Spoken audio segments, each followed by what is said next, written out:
Welcome back into another episode of Husker Women's Wednesday, powered by Emeritus right here on the Huskers Radio Network podcast. I'm Jessica Cooney, and I am so excited for today's conversation. A lot that we can get into with today's guest. So without further ado, we welcome in Jess Gardner from Nebraska Track and Field. Welcome. Thanks for being here. Thank you for having me. Well, so much I want to get into with you. You've got you've built an awesome brand for yourself. You've been involved with NIL stuff. You were a hometown kid, a local Nebraska kid. So all that kind of stuff I wanted to get into. But I did want to start with track and field. And just there's so much momentum, it seems like, with this track and field program and all the great things that's happening. What's it feel like internally with this program and where things are headed? Internally, you can feel the momentum as well. It's been really cool to see Coach Justin St. Clair take over and watch the track team dynamic kind of change. I feel like we're all a lot closer as a team. We're all coming together to support each other a lot more. The girls actually had a team win in Arizona this past weekend, which was really exciting.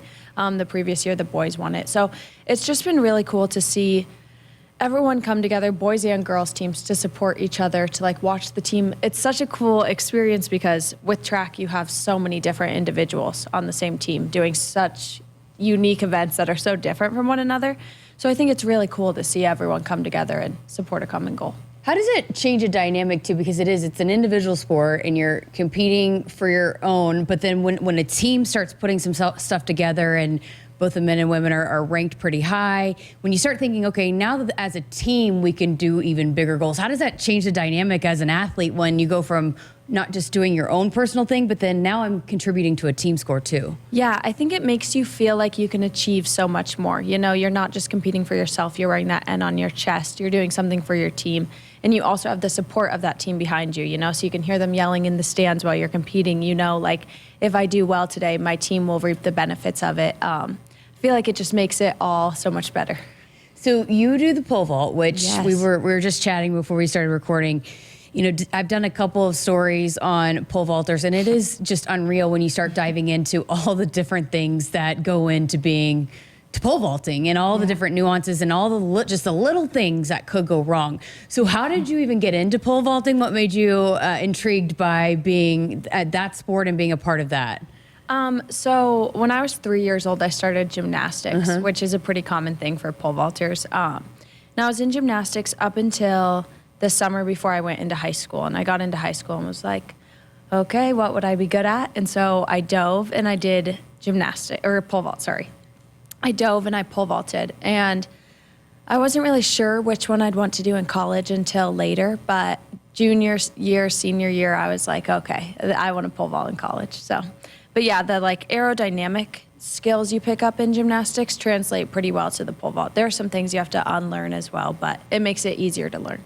So you just started track and like, okay, this could be pretty fun, or like, how did that even conversation happen to where you're like, okay, let's pole vault? I had seen previous gymnasts who were in my gym go on and pole vault. And so I was like, okay, I think that I could be good at this. I think that I could figure it out. And it was a slow start at first. I no-heighted my first meet of high school, so things were looking really bad. But I ended up placing third at state as a freshman. And that's when I was like, okay, if I start taking this seriously, I think I could be good at this.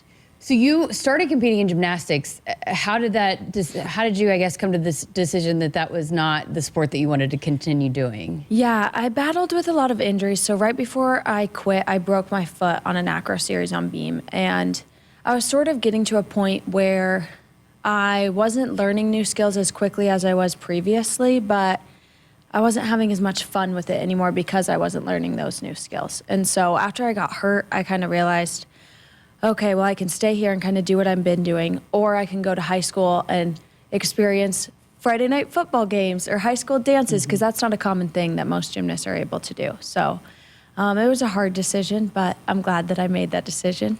So when you said you no-heighted it, and then how did you, I guess, did it, I guess, fire something up in you that you wanted to, hey, I'm going to figure this out? And how did that evolve for you where you went from, okay, I'm just going to try this, to where it was an opportunity for you to use in college? Yeah, I think getting better at it at first just came with experience because, like you said, it's so technical and it feels so foreign to your body when you're trying to figure it out. So it's really easy to like just feel lost out there and feel like you have no idea what you're doing. And so I started off and it was that like foreign feeling. And I'd say like the first 2 years of me pole vaulting was just with experience and getting more comfortable on the pole is how I was finding success. And then after that, it gets a lot more technical and a lot more complicated. And the more complicated it gets in your head, then the more difficult you make it for yourself. So I think having good coaches and having a good support system was really beneficial for me. So it's such a mental thing, and we were talking about that. How do you work through that and manage that, and knowing, okay, one little thing goes wrong, it could be pretty scary? Yeah. It can be difficult at times. We have a great sports psychology department, so I meet with someone from there who kind of helps me with the mental side of things. I get what my high school coach would call, and my college coach would probably agree, paralysis by analysis. So I just start reading too much into things. I start breaking down, like, I want to know why this is happening. I want to figure out this. And I found that I pull out the best when I just shut my brain off and don't think and listen to what my coach tells me, listen to the cues my coach gives me. But it's like, I don't know, I need to just not think about it, if that makes sense. Yeah. The sports psych part of it is interesting because, I feel like the stigma of it, the overall perception of sports psych has really changed and evolved over the last few years and several years. Was that something you had to learn to accept and be okay with? And it's got to be nice to have that luxury here at Nebraska where you can work through that kind of stuff. Yeah, I went to a handful of gymnastics camps when I was younger where there were sports psychologists.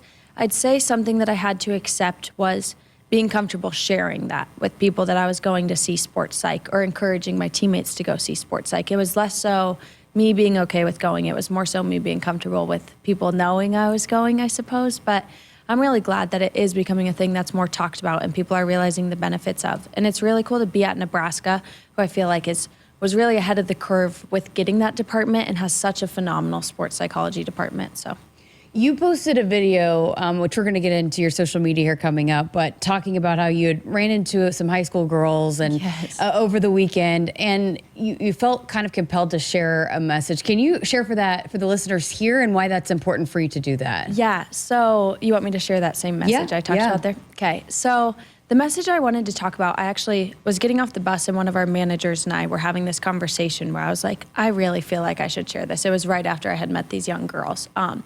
We were talking about one particular person, but something that's happened to so many track and field athletes is where you go a long season without a PR. Like I was saying in that video, we have team meetings where we recap PRs. And just this indoor season alone, there were 2 teammates who had gone over 1,000 days without a PR. And it can be really exhausting. It can be really defeating. You can kind of lose hope. And so since I had met those girls, I just felt really compelled to say, you will come out on the other side of it. You're not alone, because nobody talks about it. You hear the stories of people who have huge PRs, who have breakthroughs, but they don't tell you, I struggled for a long time before I got here. I wondered if I'd ever get here.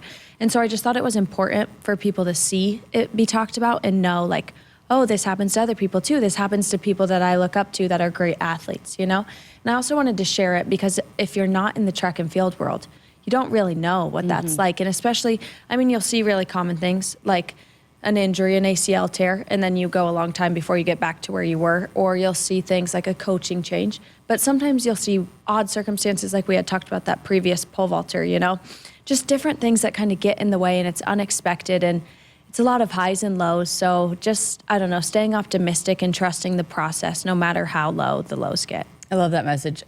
For those that are not familiar with track and field, that PR, that personal record and achieving that, how does that affect and drive everything? Because you talk about wins and losses, but for the PR part of it individually, what kind of driving force is that for an athlete in track and field? Yeah, it's like that internal desire to be better than you once were. You're chasing after something that you once did and you want to improve on it. So I don't know, it's different because I'd argue that most track and field athletes would rather PR and not win than win and not get a PR. So it's just that desire of it's a physical mark that shows you're progressing. It's a physical mark that shows the work that you've put into it. And then you can see that mark and look at where you were and be like, this is what I did. You know what I mean? And so it can be hard when you see that progress in your technique, but you don't see that progress in the PR. That's one of those things where you just have to keep trusting, keep going, sort of ride the wave that track and field can be at times. Yeah, fascinating. Because that is, if you don't compete in track and field, you might not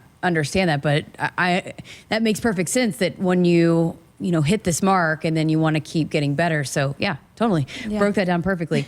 So, with your social media and growing the brand and all of that kind of stuff, talk to me about that and how you first started, okay, let me dive into the social media thing and how that whole process started for you. Yeah, so it was probably about a year and a half ago, I'd say.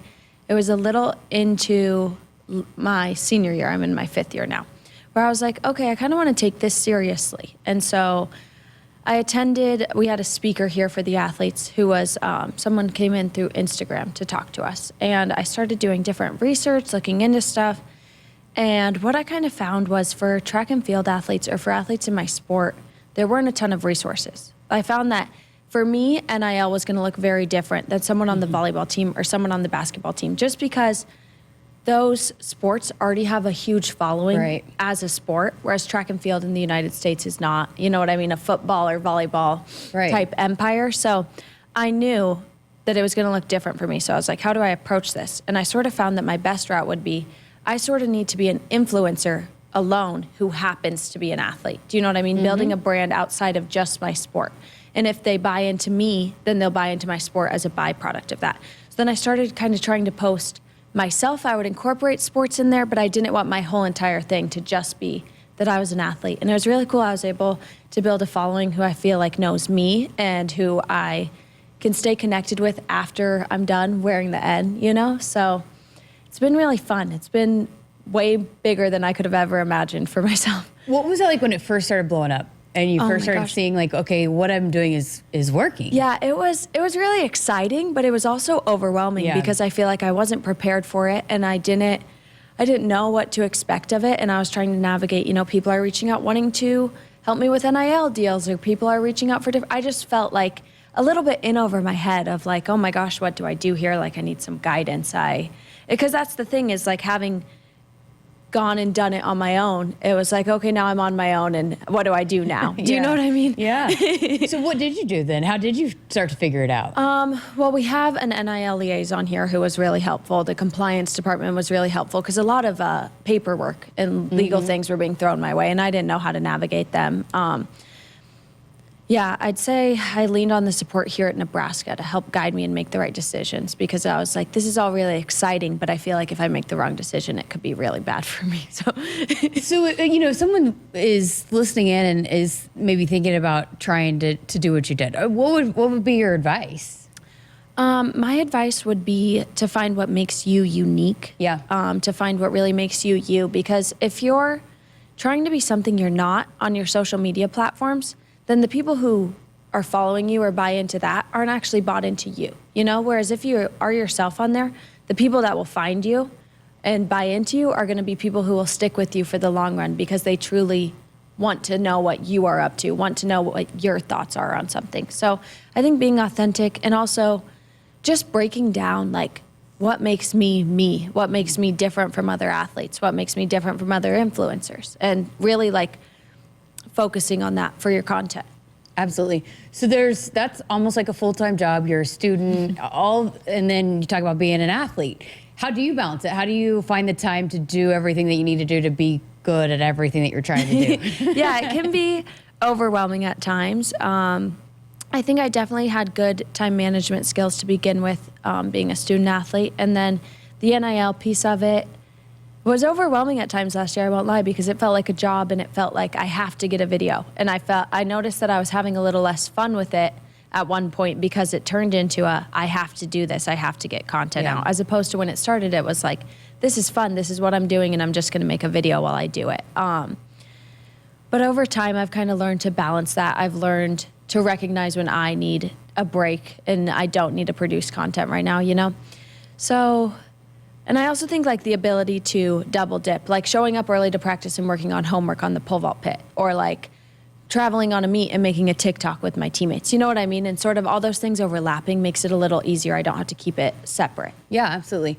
So there's so many positive things that come with building a brand, but then it's social media, right? I mean, I think everybody in some way or form has experienced some of the negativity that comes along with that. How do you balance that? How do you go about, knowing what you're doing is making an impact and trying to be positive and to be this positive kind of channel for people, but then not letting the negative get to you. Yeah, it's definitely a lot easier said than done. So I have to remind myself of it sometimes. But I think just keeping everything at a surface level, even the really nice compliments, even the really mean compliments, not reading too far into anything, kind of realizing that everything someone's saying, all their perceptions of me is a reflection of their life and something, you know what I mean, they have gone through or are going through, good or bad. And then I think it's really rewarding instances like those young girls at the Florida Relays who wanted to take a photo with me. Stuff like that is really encouraging and reminds me, okay, I'm doing a good thing. I want to keep this going. I'm grateful for the platform that I have, and I can't let those negative comments get to me. Great message. The NIL part of it, too, it's become such a big topic in college sports.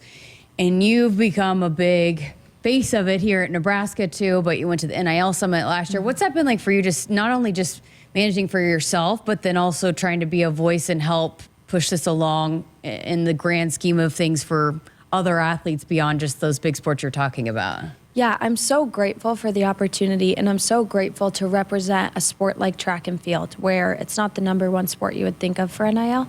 So it's really exciting for me to be able to show people, like, if you take this seriously, if you figure out what your brand is and build on it, like, you could be very successful with it. And so I'm just thankful for the opportunities that have come from it. Being able to go to the NIL Summit was amazing. I was able to connect with other athletes, and I was reflecting on it. And it was crazy because it's like, all of us are so similar here. You would never know, or you would never have a conversation with an athlete from another sport. It's not like we sit between jumps in a competition and are like, hey, you know what I mean? What are you up to after this? But it's like all student athletes are very similar people. We all have very similar drive and ambition and work ethic, and we all look at things in similar ways. It's why we all ended up in college sports. And so it was really cool to be in an environment that wasn't a competition and be able to connect with those other student athletes. It was really special. And I don't know, there's just so many opportunities that I've been able to have because of NIL, and I'm really grateful for them. If someone's listening in that might be considering contributing to NIL, and you talked about, all the other opportunities that might be there for other athletes that may be a little bit challenging for some of the other student athletes. I guess, what would you say would be your message? What would be your advice to maybe thinking about incorporating some other sports? Yeah, I think as opposed to just looking for the largest following or the largest reach, looking for an athlete, whether they have a huge following or not, who aligns most with your brand, who makes the most sense for your brand, who truly loves the brand. Because if they can authentically advertise your brand, you're going to find a lot more success than someone who doesn't really know your brand, but is posting it for, a good amount of money. So I think regardless of the sport, just making sure the athletes that you're connecting with make sense for your brand and are good representatives of your brand. Their morals are similar to you guys. Their beliefs are similar to you guys. What they post aligns with the stuff you guys post. Do you know what I mean? Yeah. So that would be my advice. So is your major PR and advertising, right? Or Yes. So it's kind of interesting. I am pre-medicine, pre-healthcare. Wow. But you can choose any major you want as long as you're taking the prerequisites. So my freshman year, when COVID happened, I was like, okay, what do I do with my degree? Because I knew that I wouldn't want to graduate and go on to more school while I still had eligibility left. A lot of programs don't have track teams, and also I knew I wanted to stay at Nebraska. So I chose advertising and public relations as a major, which worked out really well for me when NIL started. Yeah. In a business minor, but it's been really cool because I was just kind of looking at it as, okay, I have 5 years, 4 more years here now. How can I learn as much as possible in those years? And I'm fortunate to have scholarships and grants where my school is covered. So it's like, while I'm not paying for it, while I'm here competing, I just want to be a sponge and absorb stuff. So it's been really cool to be able to be within each college. And I'd say one thing that the advertising and public relations classes have so well that the pre-medicine courses are lacking is team-based projects, group-based activities, because going into healthcare, I will be working as a team. Right. I will be serving as a member of a team. And like organic chemistry, biochemistry, physics, those classes are all very independent and just you taking an exam, which is great, but also it sort of is lacking that piece that those classes have. So it's been really cool to see that within those courses. Fascinating. So what do you want to do when you go to pre-med? Like, what's the goal? So I've applied to Masters of Science in Anesthesia programs. So I want to be an anesthesiologist assistant. It's a a little over 2 year, like 26-month program. I've applied to one school in Florida and one school in Georgia. So after this year, leaving the Midwest, which is a little scary being from Nebraska and never living anywhere else, but I think there's no better time to do it. I think that I owe it to myself to see, and I can always come home if I want to, but I'm just kind of curious what's out there. That's amazing. So I did want to circle back, and so we've talked a couple times about over the weekend, you ran into a group of high school girls that followed you on social media.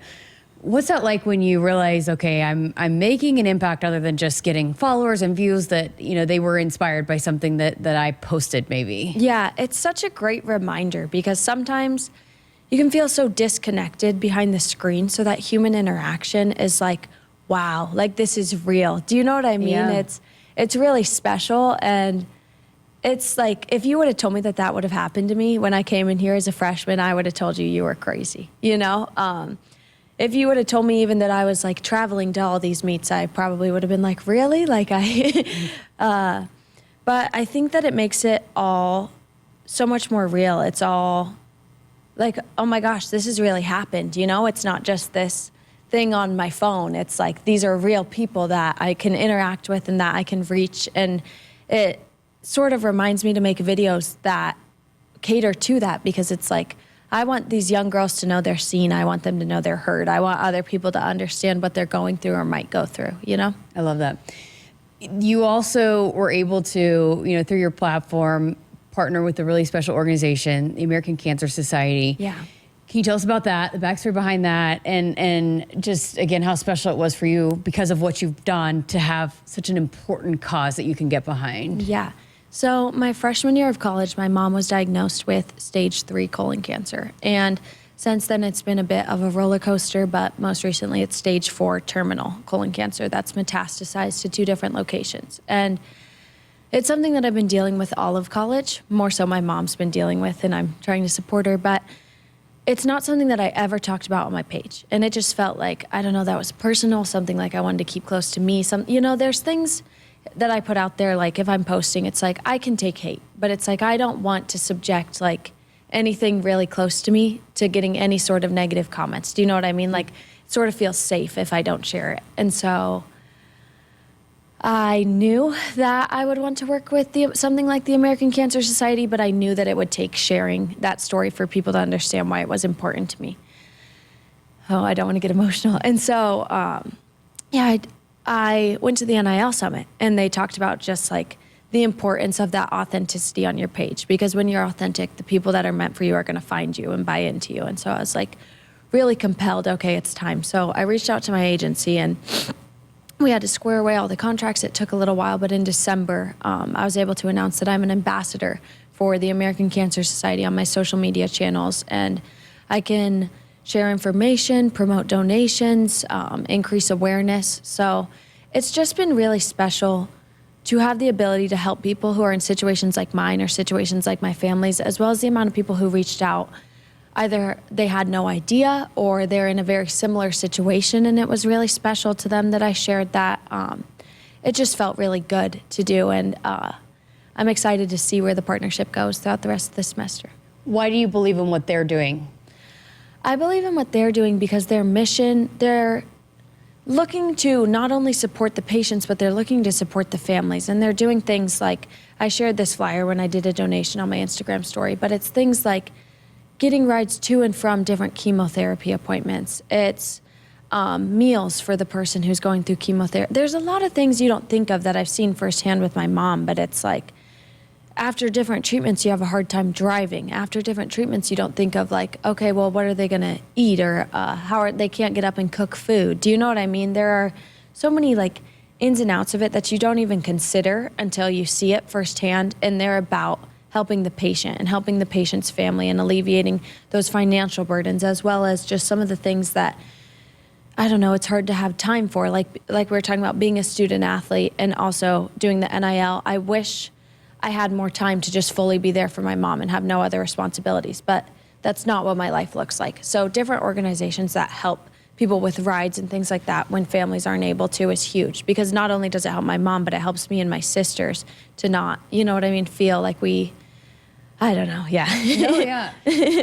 Have you felt too, just with the the following, the platform that you've been able to build now that you feel convicted, led to do things like this where, hey, this is really important and I've been impacted by this personally, and this is why this is important to maybe utilize and share with these big important issues on your platform? Yeah, I think a platform without a purpose is kind of pointless. And when I was building it, I think the first thing I started thinking of is like, what do I want to do with it that's bigger than myself? Because truly, if I'm not doing something bigger than myself, then what am I doing it for? Do you know what I mean? Yeah. Like, I don't know, you can build all these followers and have all these likes and whatever, but what's it worth if you're not using it for something good? Do you know what I mean? Absolutely. It's something that I knew I would be interested in doing. I wanted it to be the American Cancer Society, but I didn't know when I'd be ready, to talk about my story and my family. But yeah, I think it's really important that once you have that following, you have a sense of direction for what you want to do with it that's bigger than yourself.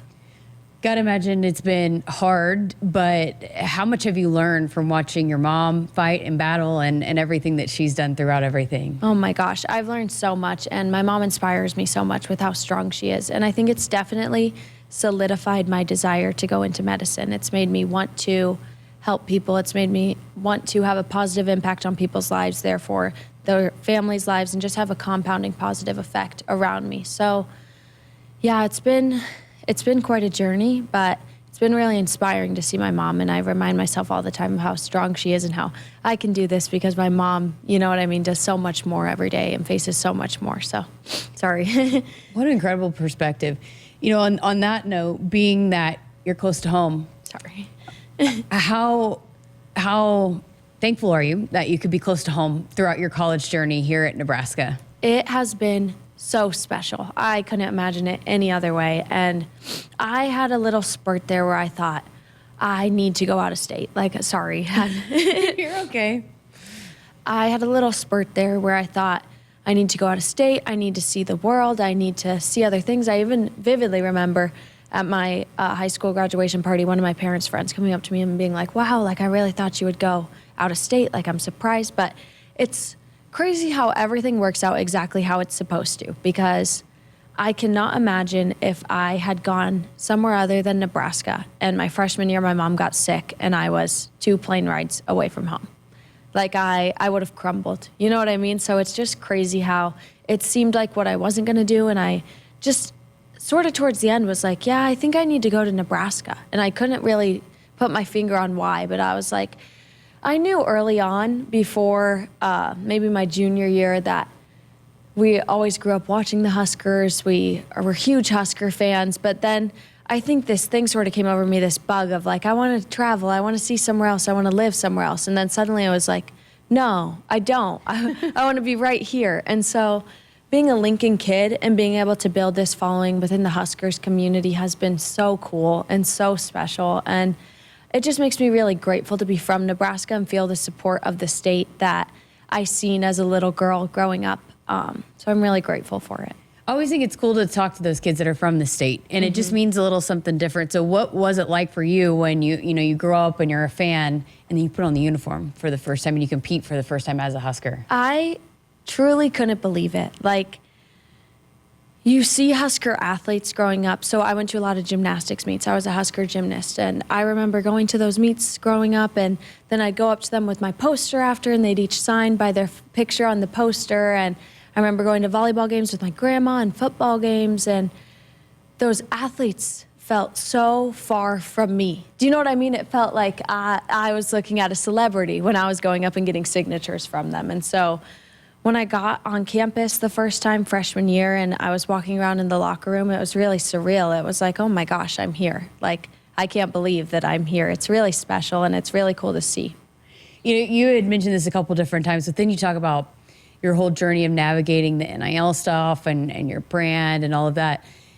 With Nebraska and what they're able to provide for you guys, and you've, I'm sure, had some experiences with other student athletes, how much further ahead are they with what they can provide student athletes with how to navigate this whole thing, and even for athletes that are not in those sports like football and basketball? Yeah. So the NIL liaison is huge, but something big that Nebraska has an advantage of in NIL is the support of the entire state. It's unlike any other college program. So having the ability when I'm building this following to just feel Husker Nation behind me and people join along who are just because I'm a Husker. Do you know what I mean? Is really cool, and you won't really find that in any other college program. So I found it a lot easier as I was going to sort of compound my growth because I'm a student athlete at the University of Nebraska, and the state of Nebraska is so bought in to Nebraska athletes and their success, and it's been really cool. I can't say that it's a direct impact of NIL. It's definitely not a direct impact of me, but I think it can kind of be accounted to us marketing ourselves as well as the success the teams had. But we actually broke our attendance record this year for indoor track and field. So just the support of the state that I felt throughout my college career in NIL and on the track from the whole team. I don't want that to come off as I got all those people through the door. But yeah, feeling that support behind us is huge, and it really helps. It really helps you keep going when you're figuring it out. It really helps you grow. It's so special. Who was your favorite Husker athlete growing up? Emily Wong, are you familiar with Yeah. her? She was a NCAA All-American gymnast here. When I was a little girl, she was my favorite gymnast to watch. Oh, that's amazing. Well, you guys, you just mentioned it, working on the new track. Hopefully at some point, fans will be able to come out and support. But going into this outdoor season and with so much momentum, what are kind of the goals and expectations for this entire track team as you guys, again, move full speed ahead into the outdoor season? I think our goal is to continue supporting each other. I have seen a lot of success just in these 2 meets that we've had outdoor. We've had a handful of PRs. I believe it was 21 or 22 at this most recent meet and 19 at the first meet. So we're already seeing a lot of success. We're already seeing a lot of improvements.